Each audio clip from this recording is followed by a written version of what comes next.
Grace crosses lines, racial lines, gender lines, social lines, and moral lines. Jesus went against three prejudices of the era at once. Ladies and gentlemen, welcome to The Point. This is once again your brother Joel, inviting you to sit around the table where we're going to speak about a very important topic today.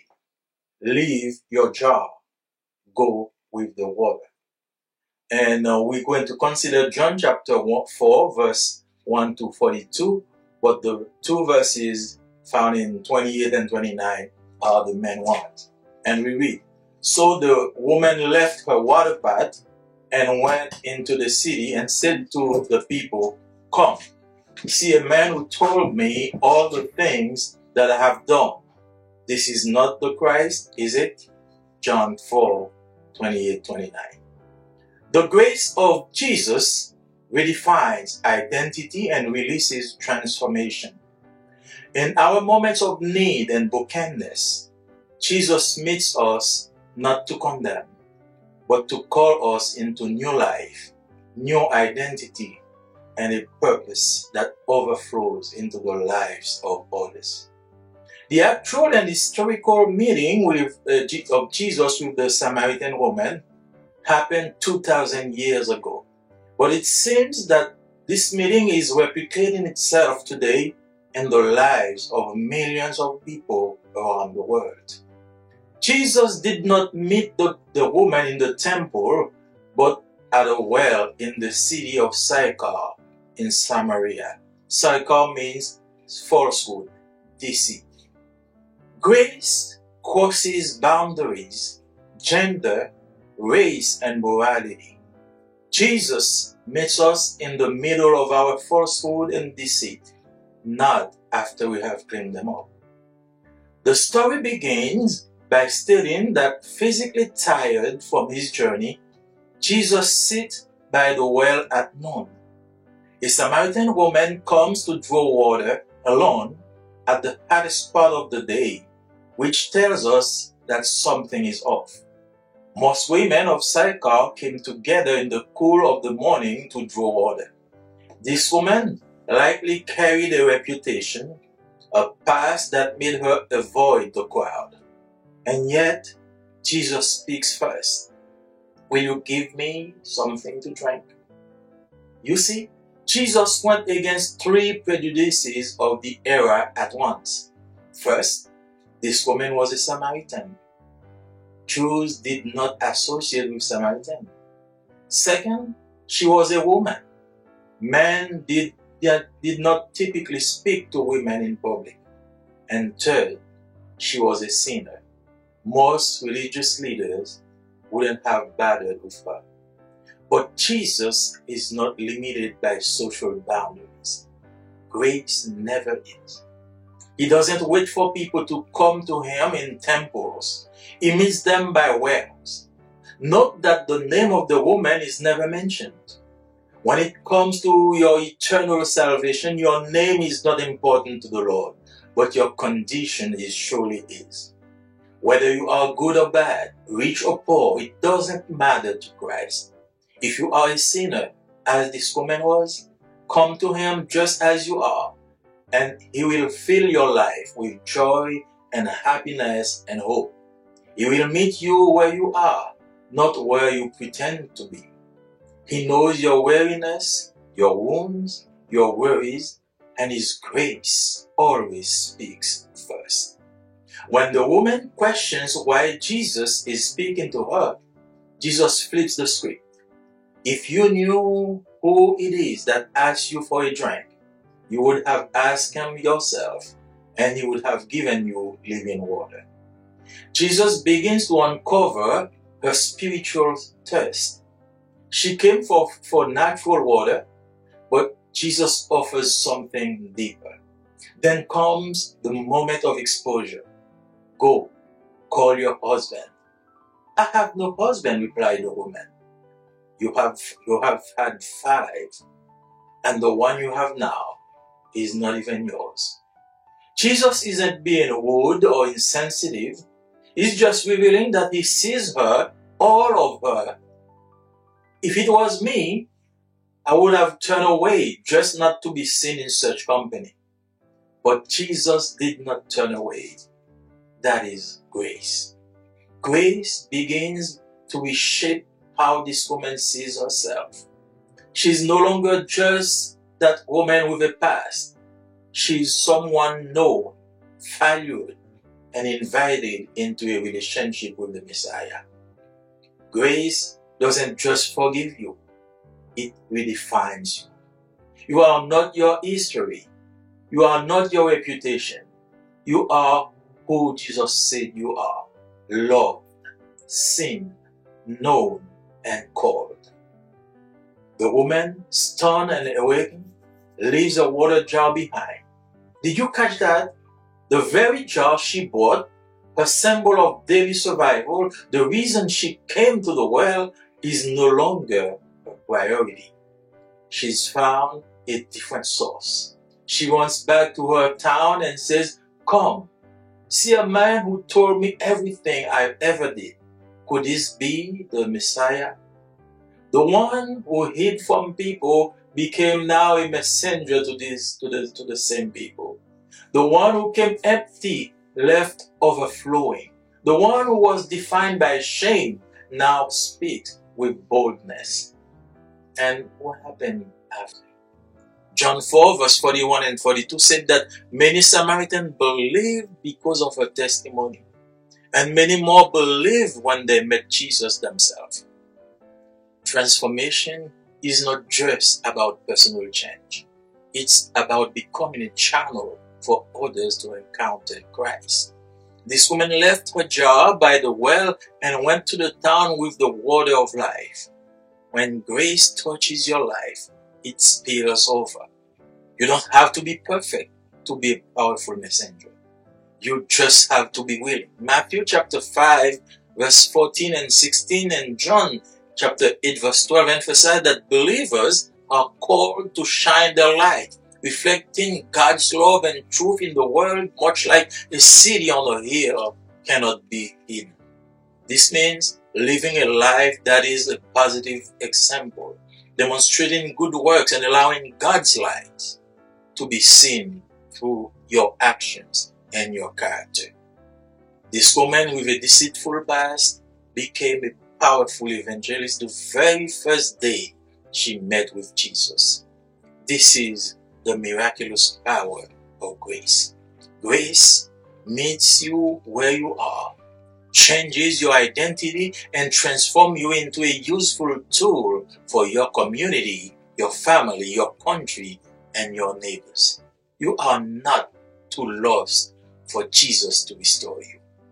At that dusty well in Samaria, we see the beautiful collusion of grace, identity, and transformation. Jesus loves us by grace. He seeks us out even in our shame. His presence redefines us. It gives us a new identity. This grace transforms our life. Our changed life stands to bring changes into others' life. This event at the wells of Sychar still happens today. Jesus still waits at the wells of our lives. The quiet moments, the places we try to hide, the things we carry in silence. And He still says, "I see you. I know you. And I'm here for you. Leave your jar with me. Go with the water. And I'm giving you a better water." So the question is simple. Will you let grace meet you? Will you let it redefine you? Will you let it transform not just your heart, but your whole world? If you do, bow your head wherever you are and let us pray together. Father God, we thank you for your grace. We thank you for the transforming power of grace. Oh, as you have transformed this woman's life by the well of Sychar in Samaria, there are some people standing by the well in their lives, empty with a jar, and they're seeking for fresh water. Only you can give forth fresh water, the water that washes away the sin of the world. Oh Lord, we pray that you touch someone else today. You touch some lives today. So as the woman who came thirsty at the well went quenched, oh, her thirst was satisfied. We ask you to satisfy someone else's thirst so they can have life and life abundantly. We ask all this in the name of Jesus. Amen. Bon.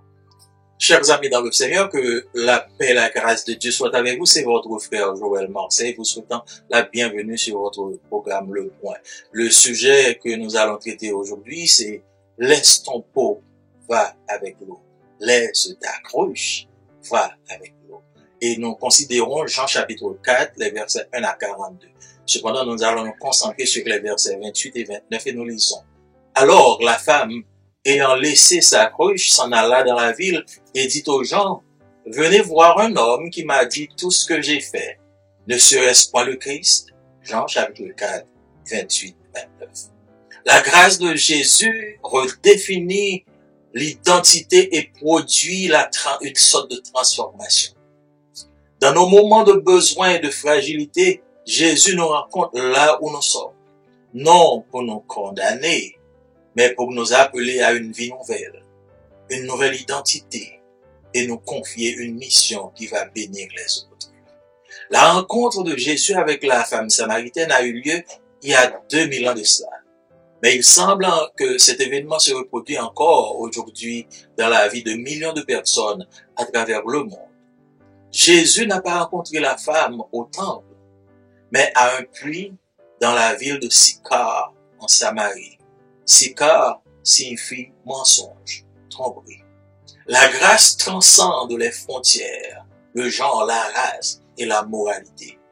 Jésus nous rencontre toujours au cœur de notre mensonge et de notre tromperie, et non après que nous l'ayons nettoyé. L'histoire commence par nous dire que Jésus, physiquement fatigué par son voyage, s'assit près du puits de Jacob. Là, une Samaritaine vint puiser de l'eau, seule en plein midi au plus fort de la chaleur, ce qui nous indique que quelque chose cloche. La plupart des femmes de Sychar venaient souvent au puits dans la fraîcheur du matin.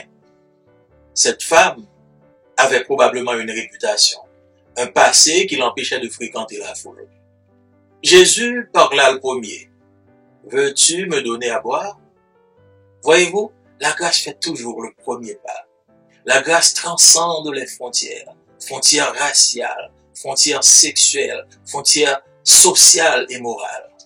Jésus a ainsi brisé 3 grandes barrières de l'époque. Premièrement, cette femme était une Samaritaine. Les Juifs ne fréquentaient pas les Samaritains. Deuxièmement, c'était une femme.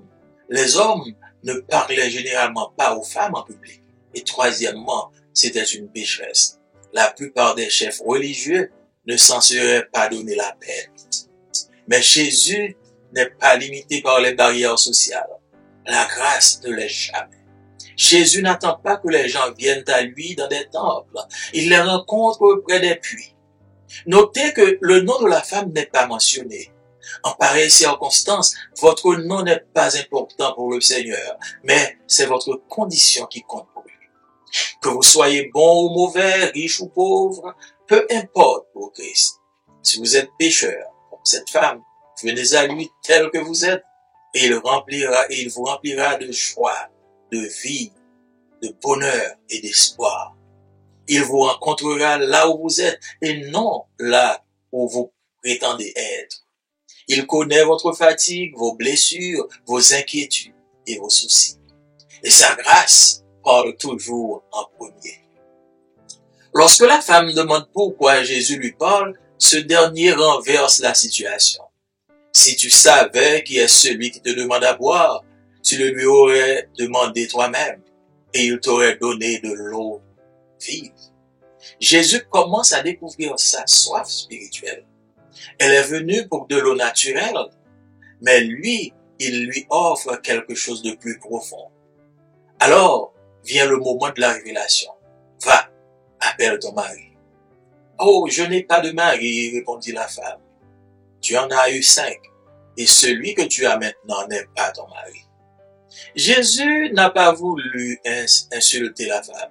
Il n'a voulu que lui faire savoir qu'il la voit entièrement, dans toute sa dimension, passée, présente et future. À sa place, je me détournerai simplement pour ne pas être vu en pareille compagnie. Mais Jésus ne s'est pas détourné. C'est la grâce. La grâce commence à remodeler la façon dont cette femme s'est perçue. Elle n'est plus seulement cette femme avec un passé. Elle est quelqu'un de connu, de valorisé et invité à une relation avec le Messie. La femme, la grâce, ne se contente pas de vous pardonner. Elle vous redéfinit. Vous n'êtes pas votre histoire. Vous n'êtes pas votre réputation. Vous êtes celle ou celui que Jésus dit que vous êtes. Aimé, vu, connu et appelé par Dieu. La femme, stupéfaite et réveillée, laisse sa cruche d'eau derrière et s'en va à la ville. Avez-vous compris cela?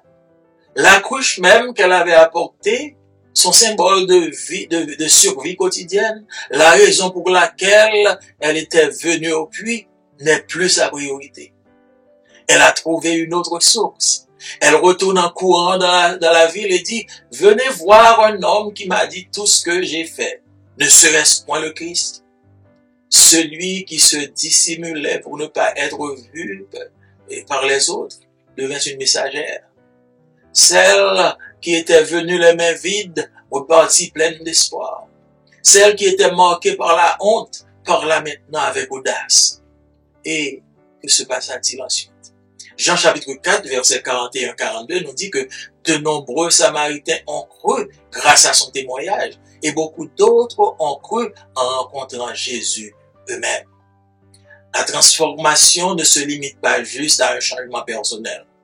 Elle fait de vous un canal qui va permettre aux autres de rencontrer le Christ.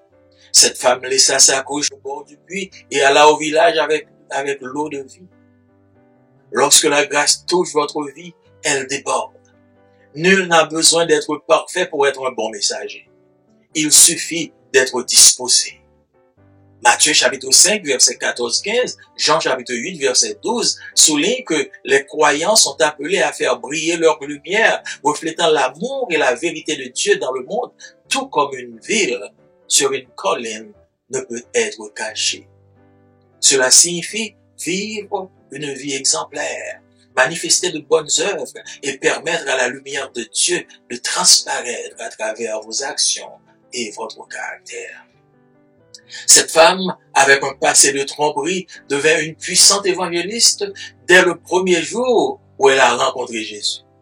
C'est là le pouvoir miraculeux de la grâce.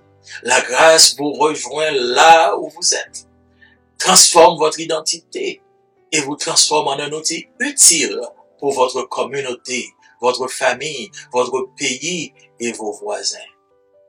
À ce puits poussiéreux de la Samarie, nous voyons la magnifique collision entre grâce, identité et transformation.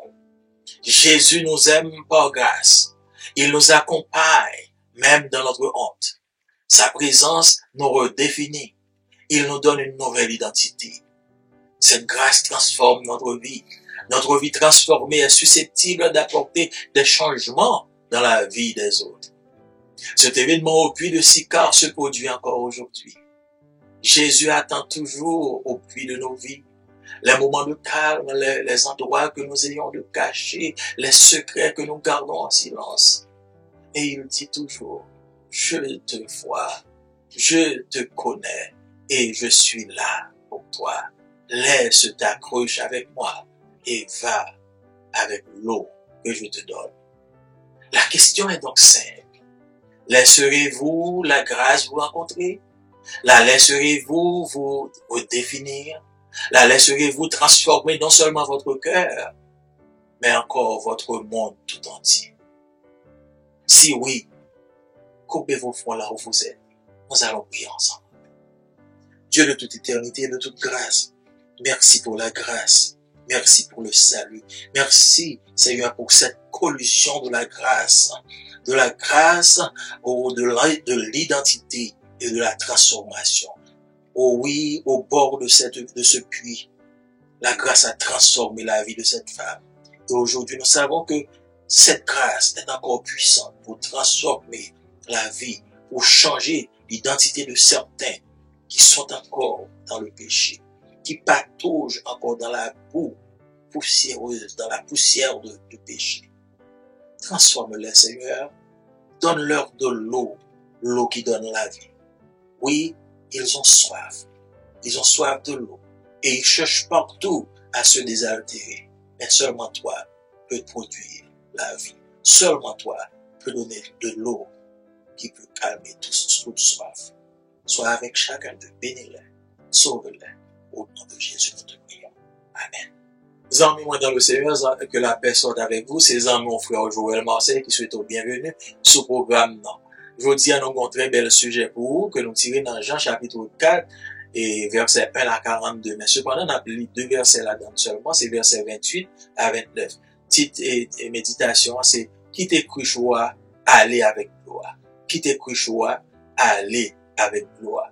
Donc, l'appli ensemble, verset a dit, femme là même qui t'écrit gloire, li tourne, li aller la ville là. Li dit mon yo, vini wè yon homme qui dit tout ça me fait. Est-ce que nous pas quoi c'est Christ là?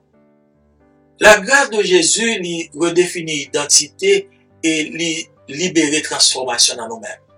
Dans le moment de besoin, nous, dans le moment de fragilité, nous, Jésus rencontre nous côté que nous y est, non pour condamner nous, mais pour relayer nous à une vie nouvelle, pour le bâtir une nouvelle identité et pour le confier nous une mission qui peut aider nous à bénir l'autre. Rencontre Jésus avec femme samaritaine, ça a arrivé 2000 ans de cela, mais il semblait que l'événement a reproduit encore chaque jour dans la vie de millions de personnes à travers le monde, je veux dire. Jésus pas rencontré femme dans un temple, mais au bord d'un puits dans la ville de Sychar en Samarie. Sychar signifie mensonge, tromperie. Mais la grâce transcende. La grâce traverse les frontières, il traverse les genres, il traverse les races, il traverse les moralités. Jésus rencontre-nous toujours au milieu de mensonges et de tromperies, pas après que nous finissons nettoyer. L'histoire a commencé pour dire nous que Jésus, physiquement fatigué de voyage, les chita à midi, bon, on puits. Et puis, gon Samaritain qui vient chercher de l'eau pour contre lui, en plein midi, dans mi-temps chaleur. Ça signifie que gon bagay qui pas marcher bien. Parce que la plupart de mesdames dans Sychar, ils viennent souvent dans le matin, lorsque il fait bon, ils viennent chercher de l'eau dans le puits. Et dame ça, probablement, t'es une mauvaise réputation. Ils ont passé qui t'est empêché que de te fréquenter l'autre monde. Jésus parlait en premier. Est-ce que vous voulez un peu de l'eau pour moi? Ouais, la grâce fait toujours premier pas. Jésus, grâce là, transcende des frontières raciales, frontières sexuelles, frontières sociales et frontières morales. Jésus, en faisant premier pas ça, il brisait 3 grandes règles dans l'époque là. Premièrement, femme c'était un Samaritain que le t'ayait.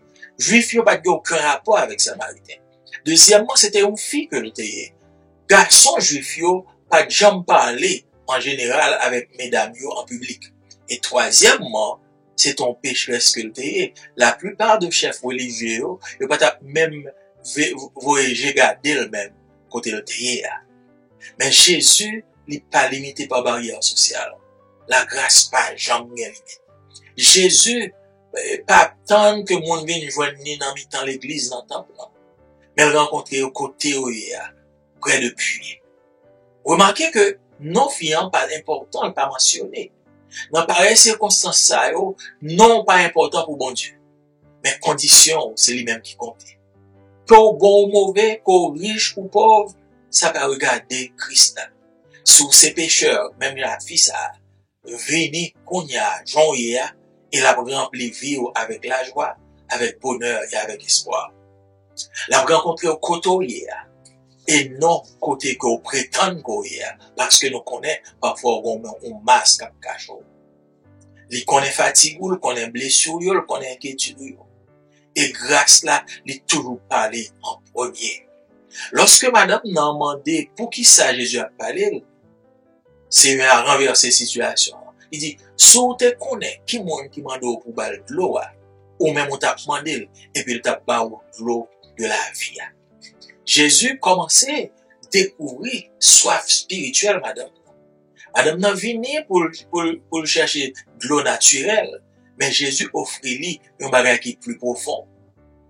Alors, moment révélation arrivé. Elle chercher Marie. Oh, dame n'a répondu, moi pas de mari. Jésus dit, ou te gen 5, et ça qui a qu'on y a, c'est pas bon. Jésus pas de voulait insulter dame. Il seulement te voulait faire connaître que l'eau est toute vie entièrement, dans toute dimension, passé, présent et futur. Dans place Jésus, m't'a détourné simplement pour mon pas ta ouais, ma compagnie de dame ça. Mais Jésus, c'est pas ça le fait. Il pas détourner. C'est ça où il est la grâce. La grâce, il commence à remodeler façon que dame ça a été tête li. Oh, il pas encore femme ça qui te gon passé mauvaise, mais il était un monde qui vit important, un monde qui a valeur, un monde qui est invité à une relation avec maître là. Grâce là, pas contenter pour juste pardonner, mais elle redéfinit son vie. Ou pas histoire encore, ou pas un monde qui sans réputation. Ou c'est si là que Jésus relaie, que Jésus remet, que Jésus ouais, que Jésus connaît et que Jésus relaie dans le royaume. Femme non, étonnée, réveillée, les quitter, couche là derrière et puis l'aller. Est-ce qu'on comprend ça arrivé là? Couche là que le te porté avec Lia, symbole la vie quotidienne, raison pour laquelle il était venu dans puits, ça vient pas en priorité pour lui encore. Il joigne l'autre source. Il retourne en courant dans le village et il dit, venez au royaume homme qui dit tout ça que me fait. Est-ce que c'est pas ta Christ là? Oh, mon sa dame ça qui t'a caché pour l'autre monde parole là, il vient en grande messagère. Oh, dame ça qui t'est venu avec mel tout vide là, le parti rempli d'espoir. Dame ça qui t'est venu marqué par la honte là, il vient à parler avec audace. Et ça t'arrive ensuite. Jean chapitre 4, verset 41-42 dit nous que en pile samaritain te vient quoi grâce à témoignage d'âme ça. Et il y a en pile là-dedans qui vient quoi lorsqu'ils rencontrent Jésus pour tête. Transformation, n'est pas seulement limitée là juste à un changement personnel, mais elle fait de vous-même un canal qui peut permettre à l'autre de rencontrer Jésus-Christ. Femme n'a laissé couche là au bord du puits et là aller dans le village là avec l'eau de vie. Lorsque la grâce touche la vie ou les déborder, yon monde pas besoin pour parfait pour venir un bon message. Il seulement besoin pour disposer. Matthieu chapitre 5 verset 14-16, Jean chapitre 8 verset 12 souligne que croyants nous appelés pour nous faire lumière nous briller, pour nous refléter l'amour et la vérité de Dieu dans tout le monde côté que nous passons, même dans une ville qui chita son colline, il n'est pas capable de cacher. Ça signifie pour nous vivre une vie exemplaire, manifester de bonnes œuvres et permettre à la lumière bon Dieu pour transparaître à travers action, à travers caractère. Femme ça qui te gon passé de tromperie et de mensonge, li vini une puissante évangéliste premier jour que fait rencontre avec Jésus. C'est ça le pouvoir miraculeux de la grâce. La grâce joint nous côté koye, il transformer identité et le transformer en outils utiles pour communauté, pour famille, pour pays et pour voisins. Au bord poussiéreux de ce puits, nous voyons la rencontre magnifique, la collision magnifique entre la grâce, l'identité et la transformation. Jésus remet nous par grâce. Il accompagne nous-mêmes dans honte. Présence li redéfinit ça que nous y est. Il bat nous une nouvelle identité. Grâce à transformer vie nous. Vie transformer nous, les susceptibles pour le porter changement dans la vie de l'autre monde. Événement ça qui est arrivé au bord du puits de Sychar, il a produit encore aujourd'hui. Jésus attend toujours au puits de nos vies. Moment de calme, moment que nous avons essayé de cacher, secret que nous avons gardé en silence. Et Jésus dit toujours, moi ouais, moi connais, et me là pour vous, quitter couche là avec moi, et aller avec l'eau que m'a pas ou. Question, hein, donc, il simple. Est-ce que, ou a quitté grâce la rencontrer aujourd'hui, là? Est-ce que, ou a quitté grâce la redéfinir sa courrier aujourd'hui, là? Est-ce que, ou a quitté grâce la transformer non seulement cœur, mais tout le monde, tout être, jusqu'à ce qu'on vienne l'autre. Eh bien, si vous répondez oui à la question, ça y est, koto y a pour bêter tout, on nous prie ensemble. Dieu de grâce, Dieu de bonté et de miséricorde, nous disons merci pour grâce. Nous disons merci pour rencontre ça. Merci pour l'histoire ça. Aux femmes ça, qui te viennent joindre avec vous, au bord puits. Qui te viennent chercher l'eau naturelle, on bali de l'eau qui ne peut jamais finir. Et de l'eau ça jaillit dans la ville comme une rivière. Et lorsque le quitte ou le transformé, là aller dans le village là, là fait l'autre monde, il connaît bonne nouvelle là. Seigneur, merci pour grâce ça. Il y a un pile monde aujourd'hui qui tend des messages ça, qui soif, qui besoin de l'eau pour boire. Il a cherché partout pour désaltérer. Mais seulement, nous connaissons seulement vous-même qui est capable de l'eau, qui est capable de bailler de l'eau, qui peut changer la vie, qui peut laver la vie. Faites ça pour nos Seigneur. Bénis-vous, lavez-vous, baillez de l'eau parole là, qui va transformer vous et faire de vous-même des gens nouveaux. Nous demandons toute faveur ça, toute grâce ça, au nom de Jésus.